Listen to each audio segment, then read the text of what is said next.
प्रिय विद्यार्थियों, स्वागत आपका श्री श्याम कॉलेज भादरा के यूट्यूब चैनल पर। देखिए, हम बात कर रहे हैं राजस्थान भूगोल की और उसके अंतर्गत जलवायु से संबंधित विशेषताओं। राजस्थान जलवायु।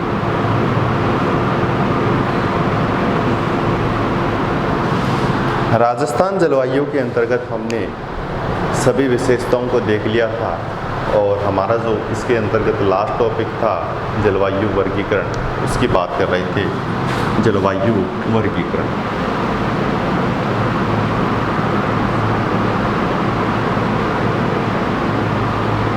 जलवायु वर्गीकरण था वो किसके द्वारा था?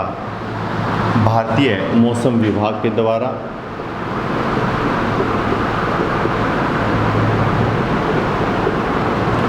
और इनका आधार क्या था? वर्षा। क्या आधार था? वर्षा। ठीक है। और इसके अंतर्गत कुल कितने क्षेत्र हमने डिवाइड किए? शुष्क जलवायु प्रदेश, अर्धशुष्क जलवायु प्रदेश, उपार्द्र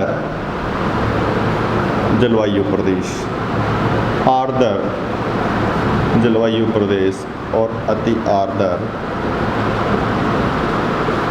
जलवायु प्रदेश। 5 क्षेत्रों की हमने बात की थी और 5 में से हमने कुल तीनों की विशेषताओं को चर्चित किया था। और विशेषताओं में क्या क्या चीज़ देखी थी हमने क्षेत्र, तापमान,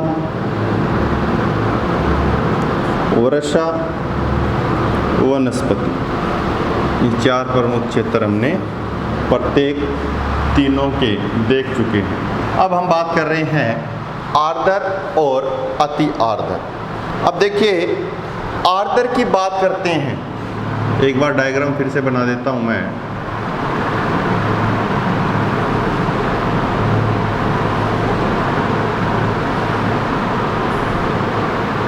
वर्षा रेखा के आधार पर मैंने यहाँ लिख दिया है 20 सेंटीमीटर, 40, 60, 80। 0 से 20 के बीच में, 20 से 40 ये शुष्क, अर्धशुष्क, उपार्द्र। अब ये जो क्षेत्र हैं ये आर्द्र क्षेत्र है, इसकी बात कर रहे हैं। इसके अंतर्गत हम देख रहे हैं कि इसके कौन कौन से क्षेत्र हैं जो आर्द्र जलवायु प्रदेश के अंतर्गत आते हैं। अब देखिए, आर्द्र जलवायु प्रदेश, इसके अंतर्गत धौलपुर, भरतपुर, सवाई माधोपुर,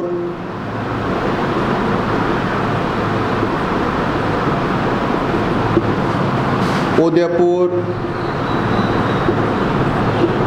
राजसमंद, इन जिलों के दक्षिणी पूर्वी जो भाग हैं, इन जिलों के दक्षिणी पूर्वी भाग, वो भाग किसके अंतर्गत आते हैं? आर्द्र क्षेत्रों में आते हैं। किसके अंतर्गत आते हैं? आर्द्र क्षेत्रों में आते हैं। तो ये हो गए आर्द्र क्षेत्र। यहाँ से ये जो क्षेत्र हैं ये आर्द्र क्षेत्र हैं। धौलपुर, भरतपुर, सवाई माधोपुर, उदयपुर, राजसमंद, ये आर्द्र जलवायु प्रदेश के क्षेत्र हो गए। अब हम बात कर रहे हैं यहाँ की वर्षा की।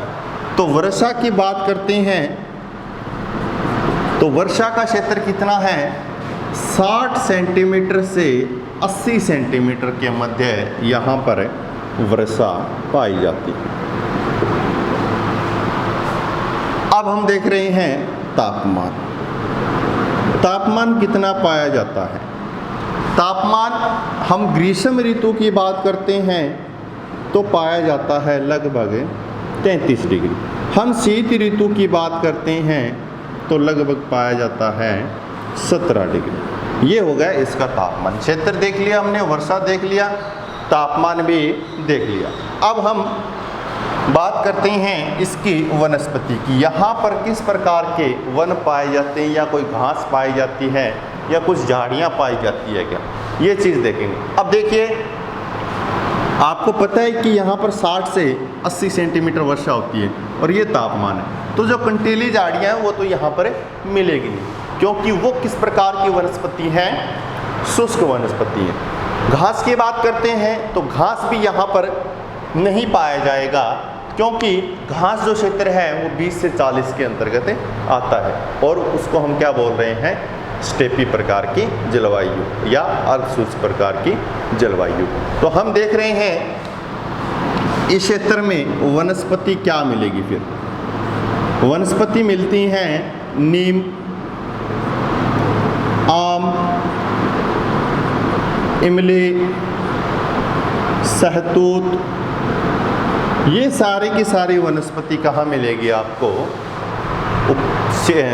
आर्द्र जलवायु प्रदेश में मिलेगी। उपार्द्र में कुछ वनस्पति मिलती हैं, वो वनस्पति यहाँ पर मैच हो सकती है, ये कोई ज़रूरी नहीं है। जिस प्रकार से मैंने कहा कि ये जो क्षेत्र हैं, ये क्षेत्र क्या है, आंशिक रूप से भी आते हैं और पूर्ण रूप से भी आते हैं। तो इनके कुछ क्षेत्र दोनों या दो से अधिक, अगर विस्तार इस प्रकार से किसी ज़िले का, तो हो सकता है एक ही ज़िले में बहुत सारी जलवायु पाई जाती है। जैसे हम सिरोही की बात करते हैं तो वहाँ पर 2 या 2 से अधिक जलवायु प्रदेश आपको देखने को मिलते हैं। ये हमने 4 विशेषताओं की बात की है। इसी प्रकार हम अति आर्द्र में देखेंगे कि अति आर्द्र के अंतर्गत कौन कौन से क्षेत्र हैं, क्या उनका तापमान है, क्या वर्षा का क्षेत्र है, क्या वहाँ पर वनस्पति पाई जाती है। ये चीज़ इसी प्रकार अति आर्द्र में भी देखेंगे। देखिए, इसके क्षेत्र की बात करते हैं, झालावाड़, कोटा, बारा, और इन जिलों के कौन सा भाग, दक्षिणी पूर्वी भाग अति आर्द्र जलवायु प्रदेश में सम्मिलित है। अब हम बात कर रहे हैं इस क्षेत्र की। ये जो क्षेत्र है और यहाँ पर सर्वाधिक वर्षा होती है, ये तो आप डायग्राम में देखकर भी बता सकते हैं। अब हम देख रहे हैं इसकी वर्षा। वर्षा की बात करेंगे तो यहाँ पर मैक्सिमम क्या लिखा है, 80 सेंटीमीटर, इससे आगे नहीं लिखा, तो हम ये लिखेंगे 80 सेंटीमीटर से अधिक, या हम कंक्लूजन निकालते हैं तो 80 सेंटीमीटर से 150 सेंटीमीटर तक यहाँ पर वर्षा का वितरण पाया जाता है। तो ये हो गया इसके वर्षा का वितरण। क्षेत्र भी आपको पता चल गया। झालावाड़ एक ऐसा क्षेत्र है जहाँ पर बहुत ज़्यादा क्या होती है, वर्षा होती है, अधिक समय तक यहाँ पर क्या होती है, वर्षा होती है झालावाड़ क्षेत्र में। और ये एक सर्वाधिक मतलब सर्वाधिक वर्षा वाला जिला है, कोई स्थान नहीं है। स्थान की बात करेंगे तो कौन सा आएगा, माउंट आबू आएगा, जो सिरोही में है, आबू पर्वतीय क्षेत्र के अंदर। तो याद रखना, सर्वाधिक वर्षा वाला जिले की बात करेंगे कौन सा आएगा, झालावाड़ आएगा, लेकिन क्षेत्र की बात करेंगे तो कौन सा आएगा, माउंट आबू क्षेत्र आएगा। चलिए इससे आगे हम बात कर रहे हैं तापमान की। तापमान के बारे में देखेंगे तो ग्रीष्म और शीत ऋतु दोनों की बात करेंगे। ग्रीष्म और शीत ऋतु। ग्रीष्म ऋतु की बात कर रहे हैं। देखिए तापमान कम हो रहा है ग्रीष्म ऋतु का 32 डिग्री सेल्सियस। तापमान कम होने का कारण यही है कि यहाँ वर्षा का वितरण क्या पाया जाता है, अधिक पाया जाता है, जिसके कारण यहाँ पर तापमान कम हो जाता है। शीत ऋतु की बात करते हैं, लगभग 14 डिग्री सेल्सियस यहाँ का तापमान पाया जाता है। शीत ऋतु में भी तापमान क्या हो गया, कम हो गया। अब हम इसकी प्राकृतिक वनस्पति की बात करते हैं। वनस्पति से संबंधित वनस्पति के अंतर्गत कौन सी वनस्पतियाँ आएगी, ये 80 सेंटीमीटर से अधिक वर्षा वाली वनस्पति आएगी, जैसे शीशम, साल,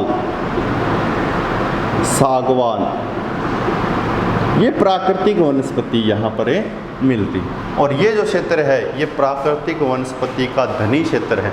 धनी क्षेत्र तो ऑटोमेटिक आप कह सकते हो कि यहाँ पर वर्षा की मात्रा क्या है। एक कंसेप्ट देखा गया है कि जहाँ वर्षा अधिक होती है वहाँ पर वनस्पति जो प्राकृतिक वनस्पति है वो अधिक मिलती है, लेकिन कई जगह ये सार्थकता गलत भी सिद्ध हो जाती है। लेकिन मैक्सिमम रूप से हम कह सकते हैं कि जहाँ पर वर्षा का वितरण अधिक है वहाँ पर वनस्पति अच्छी ही मिलेगी।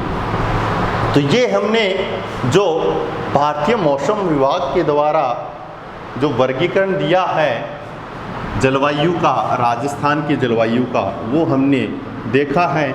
अब देखिए ये तो हो गया एक डिस्क्राइब रूप में। अब क्या करना है आपको, यहाँ तक नोट्स बनाने के बाद में, यहाँ तक नोट्स बनाने के बाद में याद रखिए ये मैप जो जरूर ड्रॉ कर लेना भी। ये मैप नहीं बनाओगे आपको दिक्कत होगी काफ़ी। मैप आवश्यक है जलवायु वर्गीकरण में, ठीक है। अब देखिए यहाँ तक नोट्स बनाने के बाद में आप नोट डालोगे और नोट डालकर आप क्या करोगे, एक टेबल बनाओगे। क्या बनाओगे, एक सारणी बनाओगे। किसकी सारणी बनाओगे, देखिए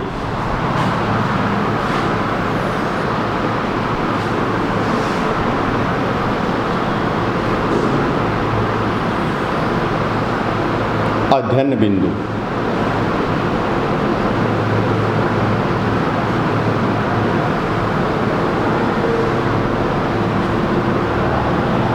शुष्क जलवायु प्रदेश, अर्ध शुष्क,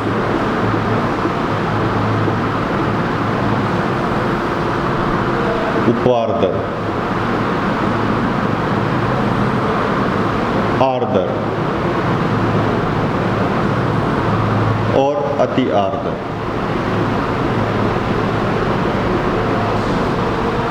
इस प्रकार से सारणी बनाओगे। अध्ययन बिंदु में क्या लिखोगे, पहला लिखोगे क्षेत्र, दूसरा लिखोगे वर्षा, तीसरा लिखोगे तापमान और चौथा लिखोगे वनस्पति।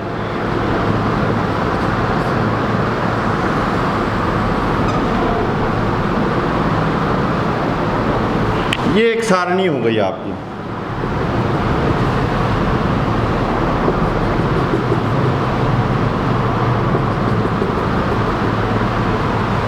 इस प्रकार से लास्ट में एक सारणी बनाओगे और ये सारणी क्या है, क्या काम करेगी ये सारणी। ये सारणी आपको जो याद रखने की रिमेंबर मेमोरीज हैं उसको स्टोर करेगी। कहने का अर्थ क्या है कि इस सारणी के माध्यम से आप उस डिस्क्राइब रूप को कुछ ही समय में याद कर पाओगे। तो याद करने का जो तरीका है वो इस प्रकार से, हमने कितने क्षेत्रों की बात की, 4 क्षेत्र, वर्षा, तापमान और वनस्पति। क्या करोगे, शुष्क में जिलों के नाम लिखोगे यहाँ पर, फिर शुष्क क्षेत्र में वर्षा कितनी है वो लिखोगे, शुष्क क्षेत्र में तापमान कितना है वो लिखोगे, शुष्क क्षेत्र में वनस्पति कितनी है वो लिखोगे। इसी प्रकार अर्धशुष्क की, इसी प्रकार आर्द्र की। तो ये क्या हो जाएगा, बिल्कुल शॉर्ट फॉर्म में हो जाएगा आपका सारा का सारा सिस्टम। और याद भी क्या होगा, अच्छी तरीके से होगा। तो याद तो रखना है ये सिस्टम, और जब लिखोगे तो डिस्क्राइब स्वरूप से आपको प्रत्येक चीज़ लिखनी है। और ये मैप भी आपको साथ साथ में ड्रॉ करना है। तो इस प्रकार से आप क्या कर सकते हो, इसको अच्छी तरीके से याद कर सकते हो।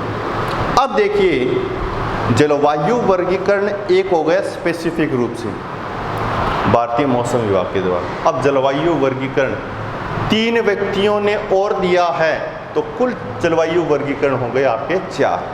आपको याद क्या करना है, आपको याद करना है ये शुष्क, अर्धशुष्क, आर्द्र, उपार्द्र और अति आर्द्र, ये जो भारतीय मौसम विभाग के द्वारा अधिकतर यही पूछा जाता है। अगर ये नहीं पूछेगा तो कन्फर्म है कि वो एक व्यक्ति आएंगे आगे, अभी बताऊंगा आपको, डॉक्टर व्लादिमीर कोपेन, उनके अनुसार ज़रूर पूछा जाता है, उनकी भी बात हम करेंगे। लेकिन जो विस्तार है वो विस्तार यही रखना है आपको। जो मीटर है अंदर का, वो मीटर अब मैं बता दूंगा आपको कौन से में क्या रखना है, सिर्फ यही याद रखना है। उसके अलावा जो हेडिंग है वो हेडिंग चेंज हो जाएगी प्रत्येक जलवायु वर्गीकरण। तो चलिए हम बात कर रहे हैं राजस्थान की जलवायु से संबंधित एक व्यक्ति और हैं जिन्होंने वर्गीकरण प्रस्तुत किया था।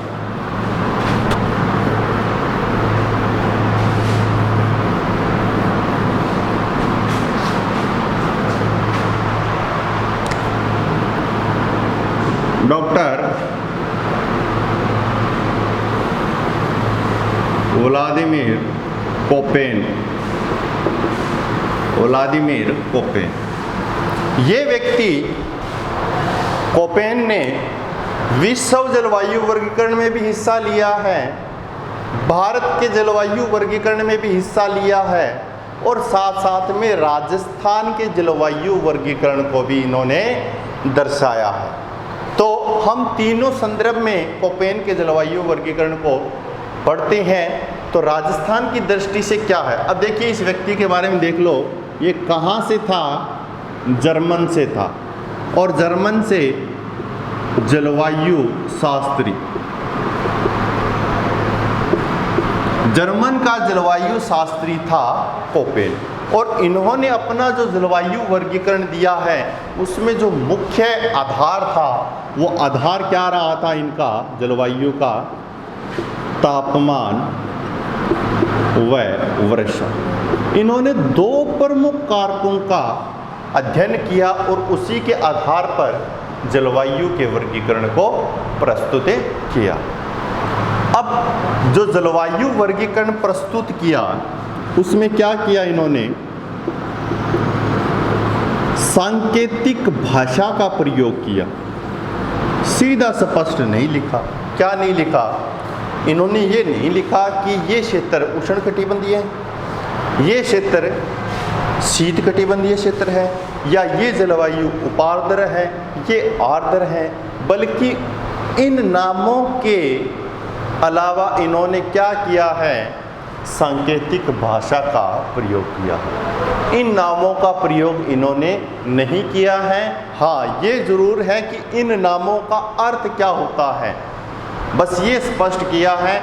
और वो नाम कौन कौन से हैं उन नामों को हमें याद रखना है। जैसे हम बात करें सांकेतिक भाषा की बात करें तो इन्होंने देखिए विश्व की दृष्टि से बता रहा हूँ इनके जलवायु वर्गीकरण के अंदर A, B, C, D और E, ये 5 किस प्रकार के अक्षर हैं, बड़े अक्षर हैं, कैपिटल। इन 5 अक्षरों का इन्होंने अर्थ भी बताया कि क्या है। उसके अलावा F, छोटा W, S, बड़ा W, बड़ा S, H, K, A, B, C, इस प्रकार से ये क्या है, सारे के सारे ये हैं छोटे अक्षर, स्मॉल लेटर्स।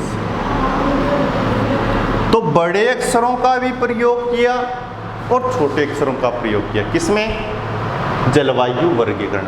अब कैसे होगा ये जलवायु वर्गीकरण, देखिए क्या करेगा। ये जो A है, B है, C है, D है और E है। A का अर्थ इन्होंने बताया उष्णकटिबंधीय क्षेत्र। जहाँ जहाँ उष्णकटिबंधीय क्षेत्र है वहाँ पर इन्होंने बड़े वाले A का प्रयोग किया। B, जहाँ पर शुष्क जलवायु है वहाँ पर कौन सा शब्द लिया इन्होंने, B लिख दिया। मतलब आपको ये पता होना चाहिए कि यहाँ B लिखा है, अब इसका मतलब हो गया ये शुष्क जलवायु है, ठीक है। C का मतलब उपोष्ण या शीतोष्ण जलवायु, ठीक है। D का मतलब इन्होंने लिखा शीत जलवायु, E का मतलब इन्होंने लिखा ध्रुवीय जलवायु। ये 5 मेजर मुख्य भाग हैं बड़े अक्षरों के जिनको ओपेन ने अपने जलवायु वर्गीकरण में प्रदर्शित किया है। अब इनके अलावा छोटे अक्षर हैं, जैसे एफ की बात कर रहे हैं, एफ वहां पर आएगा जहां पर वर्ष भर वर्षा होती है। एफ लिख दिया, ए एफ एक जलवायु प्रदेश हो गया। ठीक है, बता दूंगा आपको। एम जहां पर लिखेगा मतलब है मानसून, ए एम ये क्षेत्र हो गया जहां मानसून आएगा, वहां पर कौन सा शब्द होगा, एम।